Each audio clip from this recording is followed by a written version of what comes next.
يا نفس لا تجندي من زلة عظمت إن الكبائر في الغفران كالأمم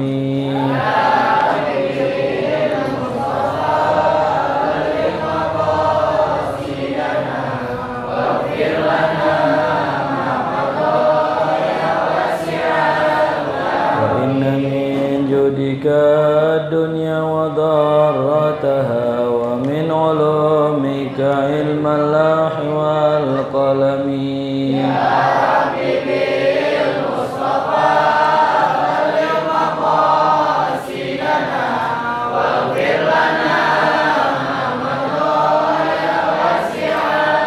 اللهم صل وسلم وبارك عليه وعلى آله.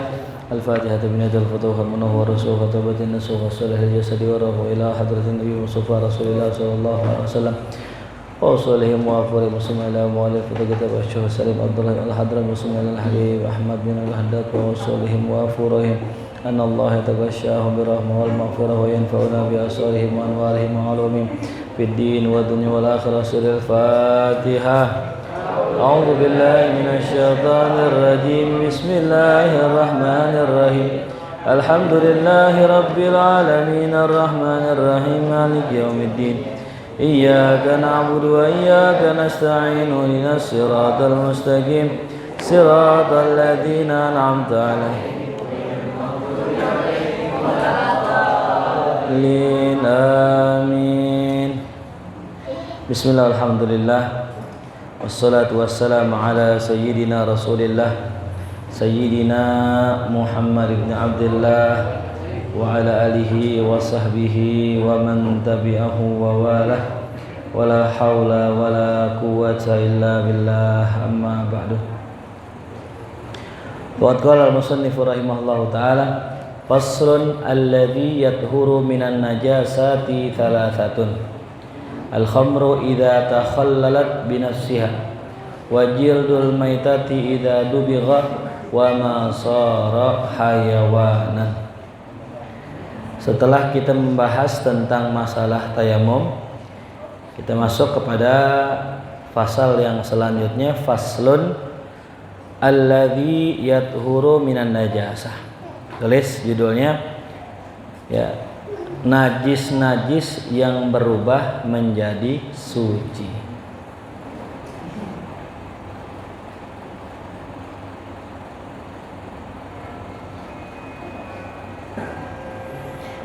Najis-najis yang berubah menjadi suci.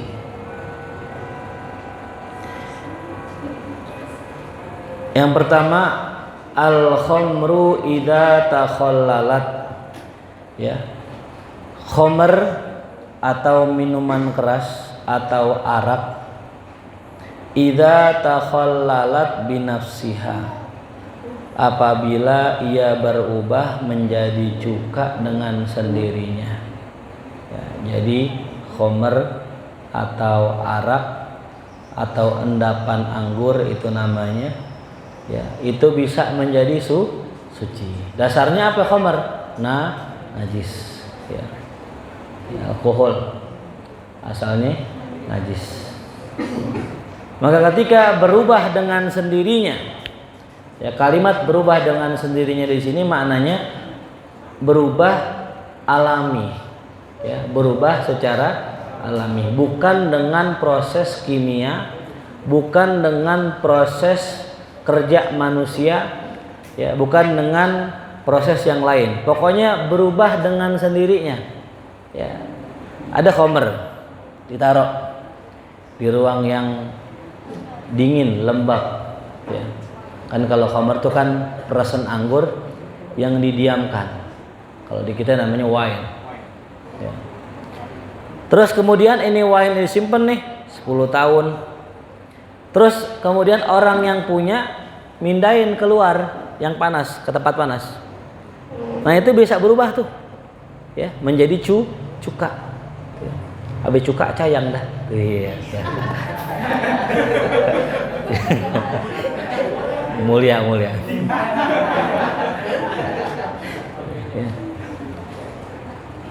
Jadi khamr kalau dipindahkan atau dicampuri zat, misalnya zat kimia, dimasukin zat, celung, masuk. Atakhol lalat, bisa menjadi cuka. Cuman kalau yang berubahnya dengan proses manusia, proses kimia atau kerja manusia, maka tetap najis. Ya. Jadi yang najis adalah khamr yang berubah dengan cara sendiri. Misal contoh khamr kita taruh di ruangan, ya. Nggak sengaja tuh tiba-tiba tuh khamr jadi apa? Jadi cuka gitu. Memang nggak percaya nggak ya? Jadi cuka ya. Kalau ngeliat mulia bawaannya mau gitu aja.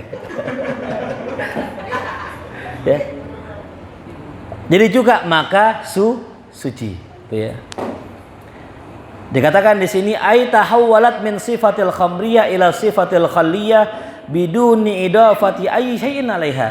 Dikatakan dalam syarahnya yakni berubahnya dari sifat khamr kepada sifat cuka tanpa menyandarkan, tanpa memberikan apapun kepada khamr tersebut. Kalau dipakein khamr, dipakein sesuatu, misal ya dipakein benda cair atau apa ya, maka bisa menjadi ya najis, tetap najis. Tapi dikatakan di sini wala yadurru wad'u asalin, tidak mengapa, tulis jikalau meletakkan madu, tuh naruh madu, khamr dipakein madu, nggak apa-apa itu, nggak jadi masalah. Wa sukarin dan gula, nggak apa-apa dipakein gula. Wa ma'in, tuh, dan juga ma'iwardin, air mawar, liti bira'ihatiha, karena bau wanginya, ya.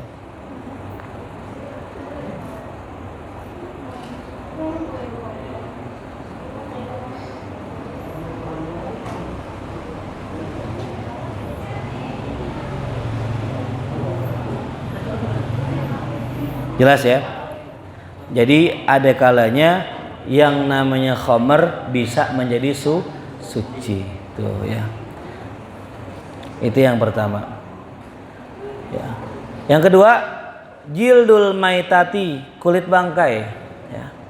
Kulit bangkai.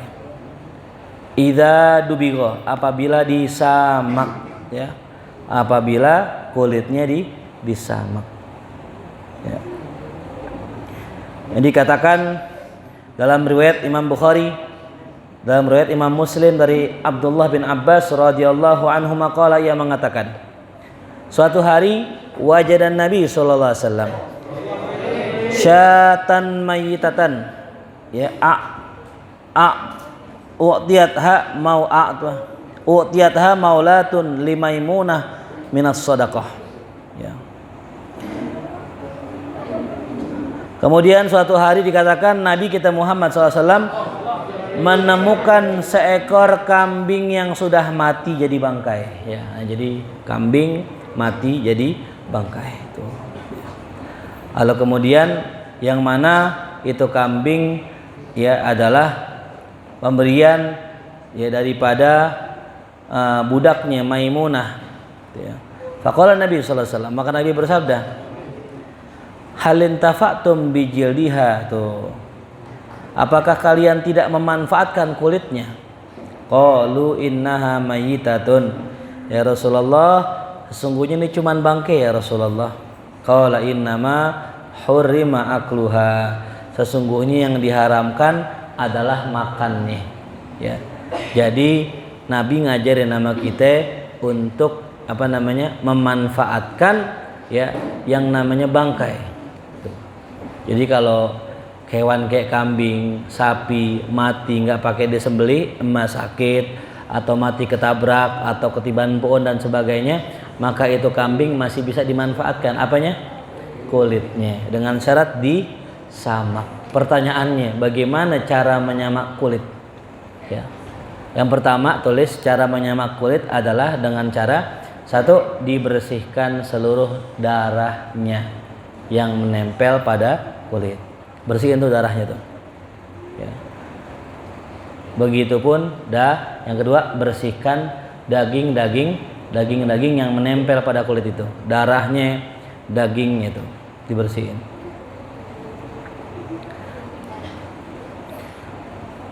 Kemudian baru dicuci pakai ya benda seperti tawes ya.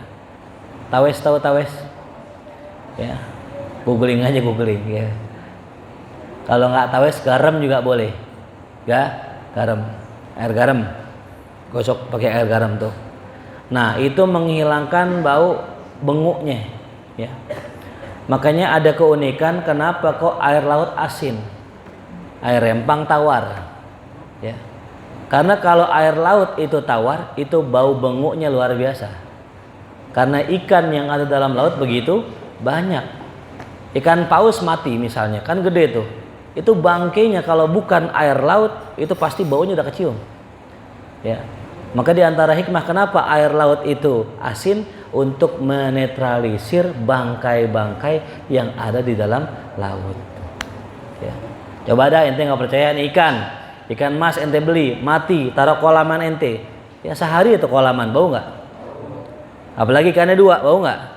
Apalagi ikannya 10 bau nggak? Nah karena bau, kenapa? Karena nggak asin. Maka bagaimana cara untuk menghilangkan rasa baunya? Dipakein garam. Tuh. Ya, jelas. Nah, karena baru udah dijemur, baru bisa dimanfaatkan tuh. Baru bisa bisa gak dimakan? Nah, pertanyaan, bisa gak dimakan? Bisa. Ada hadis dalam hadis riwayat Muslim dari Abdullah bin Abbas radhiyallahu an, sami'tu Rasulullah. Aku suatu hari pernah mendengar Rasulullah yaqulu bersabda, idza dubighal ihabu faqad tahur. Apabila kulit sudah disamak maka menjadi suci. Tuh. Jadi syaratnya apa dulu? Samak dulu, cuci dulu. Tuh. Habis disamak, habis dicuci baru suci. Tuh. Baru boleh dipakai buat makan tuh ya. Kayak kikil. Kikil asalnya apa? Kulit apa? Ya sapi, ya kambing, apaan aja coba ente itu bikin kikil. Ya. Nah, jadi tadi dikatakan oleh Nabi, ya halin tafa'tum bijildiha. Apakah kalian enggak memanfaatkan daripada kulitnya tuh? Jadi jangankan hewan yang suci ya, yang jadi bangkai aja masih bisa bermanfaat. Filosofinya apa? Jangan remehkan orang, masing-masing orang punya manfaat. Tuh. Ya, kadang kita nyari temen maunya temen yang baik doang. Nyari temen maunya yang kaya doang, yang bisa manfaat buat kita tuh ya. Kita pilih-pilih tuh close friend kita. Yeah. Padahal ya semua temen itu bermanfaat. Di saat kita sakit, kadang-kadang yang nemenin kita bukan yang kaya. Yang nemenin kita yang susah. Kenapa? Nganggur. Nah, kalau dikerja bisa gak nemenin kita? Nggak bisa. Kadang-kadang yang bantuin kita bukan yang kaya, tapi yang nganggur. Tuh, yang nganggur nggak ngapa-ngapain, bisa nggak bantuin kita? Kita telepon ke rumah, bisa nggak? Bisa. Tuh. Coba kalau yang kaya belum, tentu tuh. Tapi jangan remehkan yang kaya. Yang kaya biar nggak datang, transfer TF. Gue sakit nih, bantuin gue dong. Ya, gue kerja. Gue TF aja ya, TF dah tuh. Tuh TF gak? Tap. Transfer tuh. Jadi intinya jangan meremehkan siapapun, udah gitu. Yang kaya jangan diremehin, yang miskin jangan. Semua bermanfaat. Emas itu manfaat kalau di sini. Ya, dibagi emas batangan mau nggak? Mau, mas tuh, yang di pengkolan mau nggak? Dibagi emas batangan mau nggak?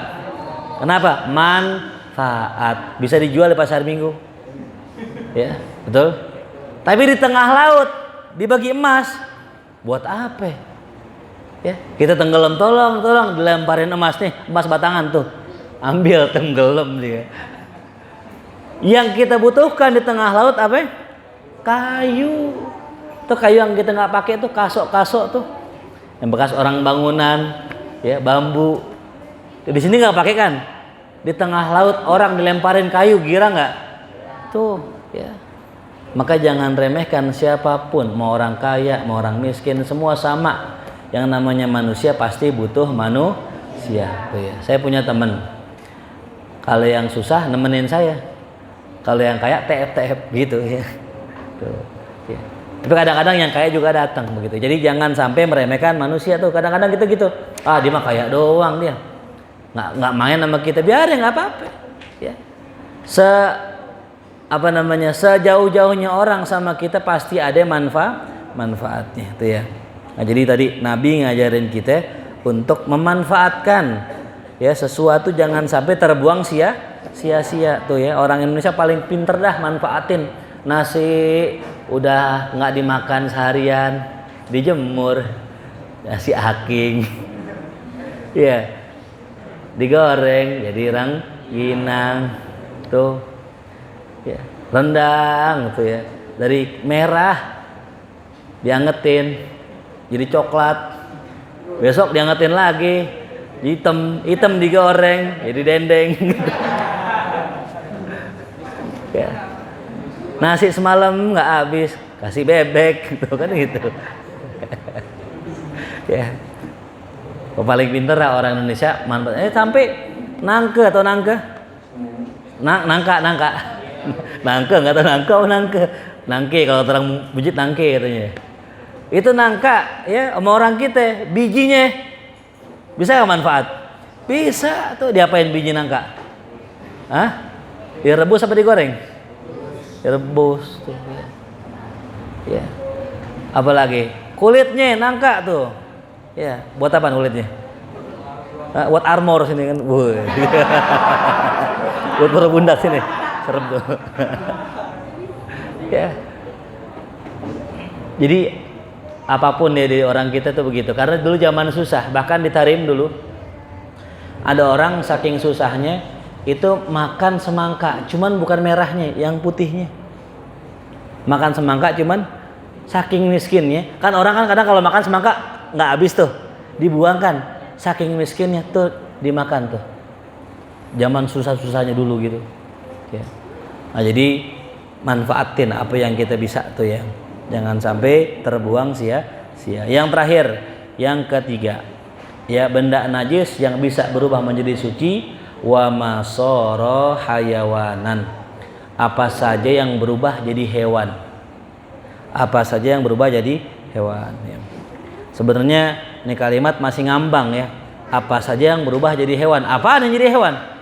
Dikatakan di sini ya, kadud, seperti cacing ya, cacing, alladzi yakhruju, yang mana keluar, min jifatil hayawani, daripada bangkai hewan tuh ya. Jadi kalau hewan mati ya jadi bangkai, keluar apa tuh? Nah, kalau kita bahasanya belatung. Nah, kan hewan mati bangkai najis, keluar belatungnya apa? Suci. Jadi bisa ya, dari hewan yang mati yang najis keluar hewan yang suci, itu belatung itu ya. Jadi belatung itu suci, artinya apa suci? Bukan berarti kita gadoin, bukan ya. Suci digadoin pakai nasi, pakai nasi itu. Belatung itu suci kalau kita pegang kagak najis. Berani megang belatung? Geli ya. Kenapa ya? Sumbernya belatung itu kan laler. Jadi laler nempel di bangkai, dia bertelur di situ, akhirnya tuh telurnya berubah menjadi belatung. Belatung lama-lama berubah menjadi laler. Jadi belatung itu bahasanya kepompong gitu ya. Ulet kalau di kupu-kupu tuh jadi apa? Ulet gitu ya.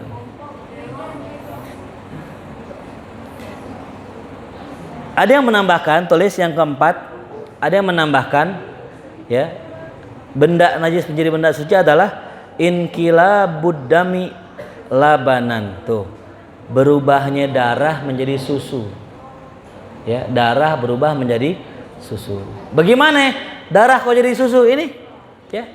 Seorang perempuan apabila dia melahirkan, maka otomatis Allah kasih rezeki buat anaknya lewat ibunya, itu ya.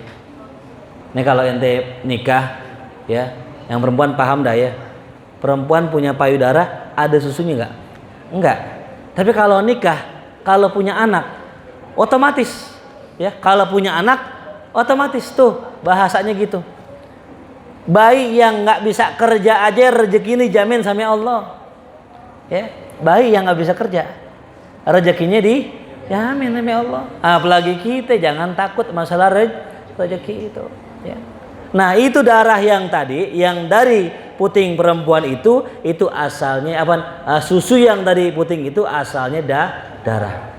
Darahnya berubah menjadi putih. Tuh. Subhanallah itu. Ya.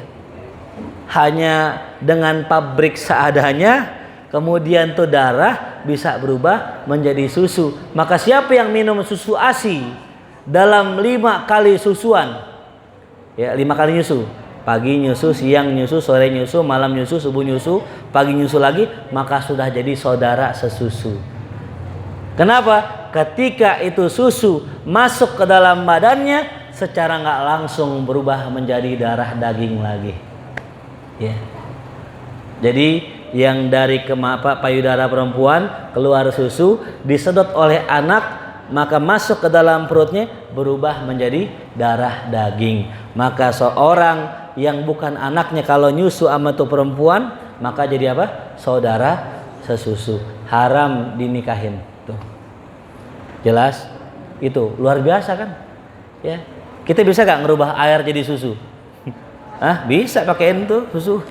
Oh, ke warkop bang, susu bang. Ya. Jadi di balik susu perempuan itu ada apanya?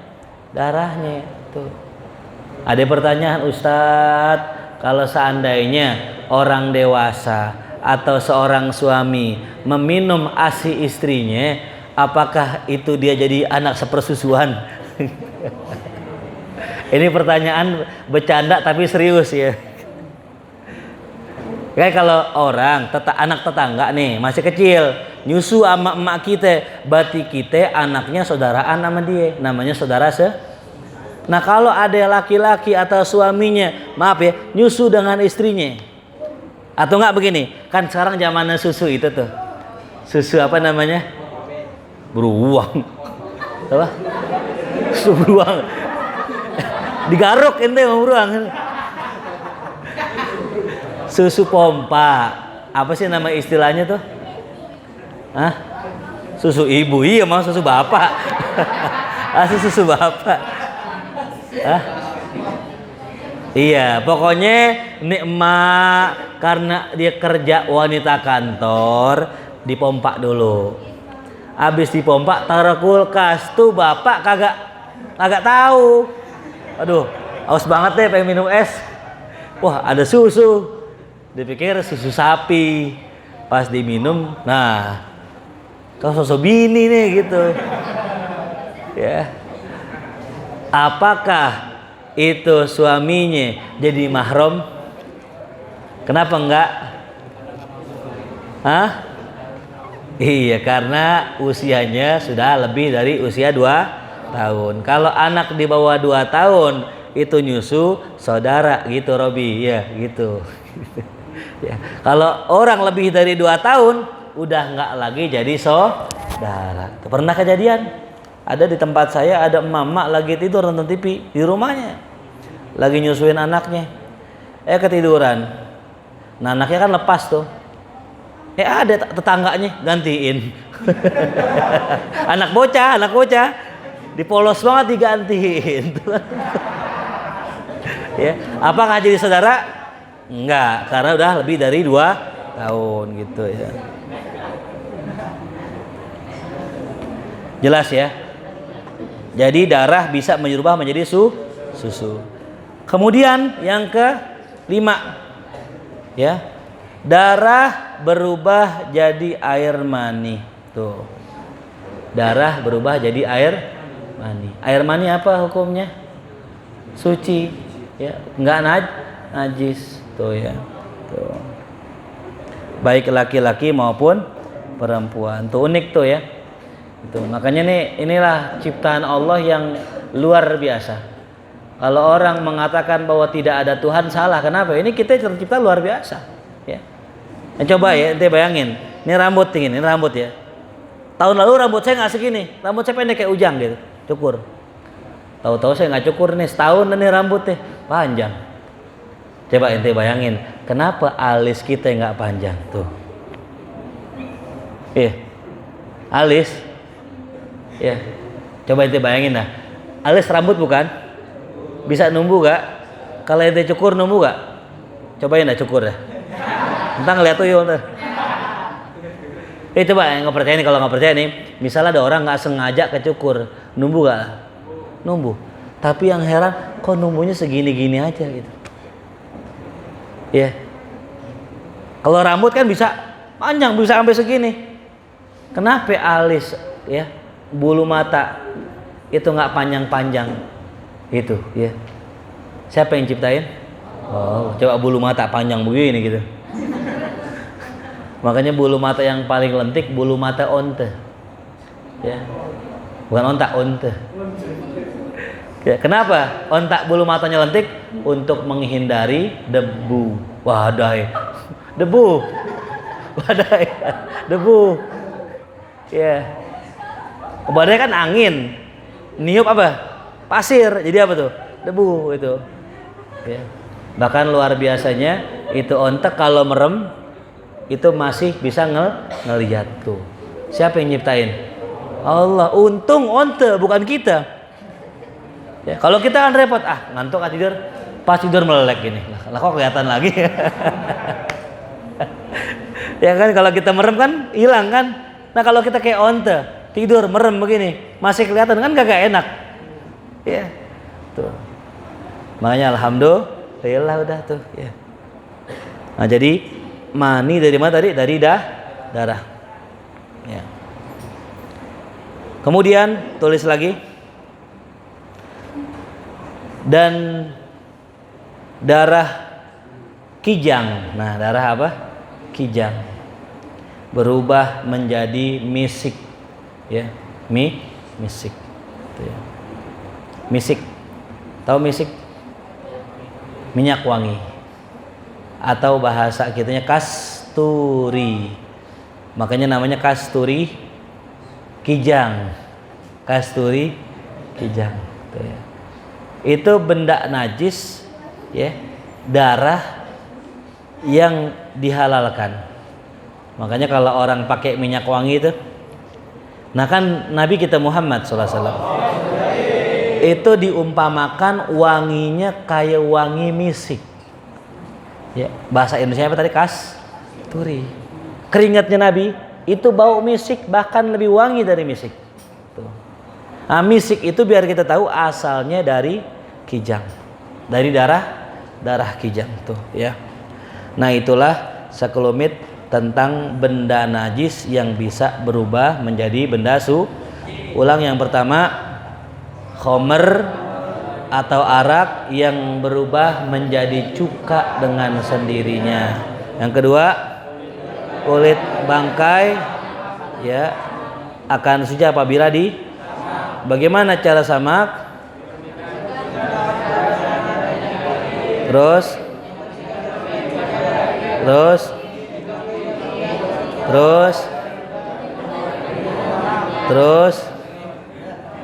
sudah.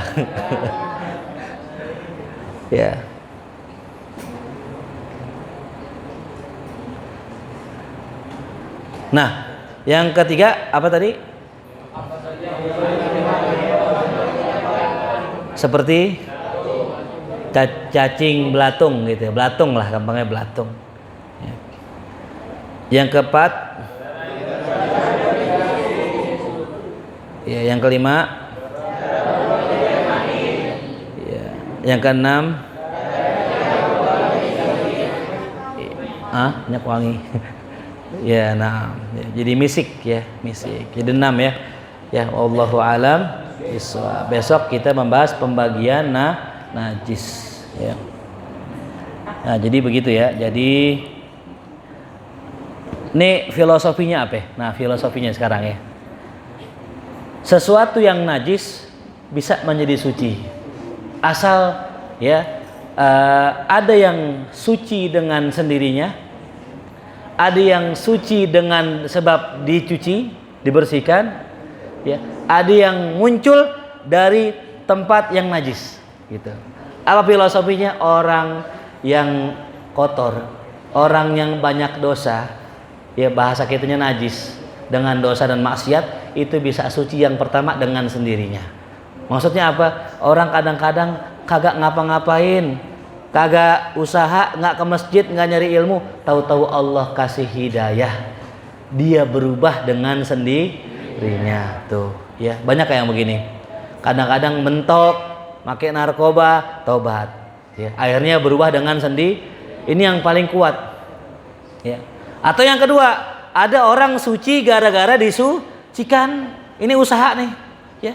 Kita sebagai teman punya temen nih yang tukang maksiat, ajak dia, samak dia. Oh, samak, cuci. Maksud dari samak tuh diapain? Diajak ngaji, diajak baca Quran, diajak ziarah, apaan aja sampai dia suci dengan proses manusia. Atau yang ketiga, dia bisa keluar dari tempat yang najis. Maksudnya apa? Kadang-kadang orang tobat gara-gara lihat orang maksiat. Tuh. Jadi kisah dulu ya. Kisah ada orang dia tukang maksiat ya. Tapi dia masih balik ngaji, terus maksiat, ngaji lagi, maksiat. Di mana tobatnya? Ketika lihat temennya OD. Ya, temennya OD, overdosis. Lagi pada make, overdosis temennya, dia nggak mau lagi pakai, tobat dia tuh. Dia bener di tempat maksiat. Orang kan bener di masjid, ini nggak bener di tempat orang lagi. Ada yang begitu. Ya. Bahkan dulu ada orang ya lagi lagi konser tobat. Tobatnya lagi apa? Konser. Kenapa? Lihat perempuan diangkat-angkat. Wah, ngeri. Ya, tuh perempuan diangkat-angkat, apa nggak ada emaknya itu perempuan. Tuh ya. Merasa terenyuh dengan tuh perempuan, sadar, akhirnya tobat di tempat konser tuh. Ya, itulah orang-orang ya benda-benda suci yang muncul dari apa? Dari najis gitu. Nah, itulah orang begitu. Ada yang berubah dengan sendirinya, ada yang berubah karena diajak orang lain, ada yang berubah karena tadi di tempat maksiat. Yang mana aja Allah bisa. Ya. Tulijul laila fin nahari wa tulijun nahari fil lail. Allah bisa munculkan malam di siang, Allah bisa munculkan siang di malam. Ya, yukhrijul hayya minal mayyit. Allah bisa keluarkan yang hidup dari yang mati. Ya, wa yukhrijul mayyita minal hayy. Allah bisa keluarkan yang mati dari yang hidup. Maksudnya apa? Nabi Ibrahim ya, alaihissalam. Ya, itu kata ulama itu bisa hidup tumbuh di tempat orang mati, abaknya atau paman yang bernama Azar. Tuh. Nabi Musa alaihissalam itu muncul dari mana? Rumah Firaun. Ya. Kalau bahasa kata gini, selama yang lindungin Allah, tinggal di rumah Firaun pun selamat. Masya Allah. Ya. Jadi ente jangan takut. Kalau kita bertakwa sama Allah, jangan pernah takut dimanapun kita berada. Jangankan itu, Nabi Musa masih kecil, bisa main silat gak Nabi Musa? Enggak. Bisa bela diri gak? Bisa nyari duit gak? Di mana tinggalnya? Rumah Firaun, musuhnya tuh. Selamat gak? Kenapa? Allah yang jagain. Selama Allah yang jaga, nginep di rumah Firaun selamat. Tuh. Aneh ya. Harusnya kan di rumah musuh nggak selamat. Ini di rumah musuh selamat. Kenapa? Allah yang jaga. Ya, maka jangan fokus kepada penjagaannya. Mau ente bisa silat, mau bisa kungfu. Kalau emang ente nggak dekat sama Allah, di rumah ente sendiri pun ente nggak aman. Tapi kalau ente dekat sama Allah, ya minta perlindungan Allah, ente nggak bisa silat, nggak bisa kungfu, tidur nginep di rumah musuh ente aman. Tuh, ya. Ya makanya ulama-ulama dulu begitu. Ya ikhtiar mereka, ikhtiarnya. Mereka belajar silat hanya ikhtiar. Tapi mereka yakin kepada Allah bahwa Allah yang melindunginya. Ihfazillah yahfazka. Jaga Allah, jaga perintah Allah, jaga sholat, jaga puasa dan sebagainya. Yahfazka. Allah pasti jaga kita. Makanya kalau kita udah jaga Allah, beres urusan semua. Ya. Sholat kita kerjakan, puasa kita jalankan, zakat kita keluarkan, udah merem. Jalan hidup kita insyaallah. Man amila sholihan min dzakarin aw unsa wa huwa mu'minun falanuhyiyannahu hayatan thayyibah. Siapa orang yang beriman ya kepada Allah ya dan dia dan beramal soleh dan dia itu laki-laki maupun perempuan ya dia beriman pada Allah, falanuhyiyannahu hayatan thayyibah, maka pasti Allah berikan dia kehidupan yang baik ya. Syaratnya beriman dan beramal soleh. Udah segitu aja ya. Jadi kita nggak usah repot-repot ya kita jalan sono sini ya, kuliah kerja hanya ikhtiar. Ingat ya, ente kuliah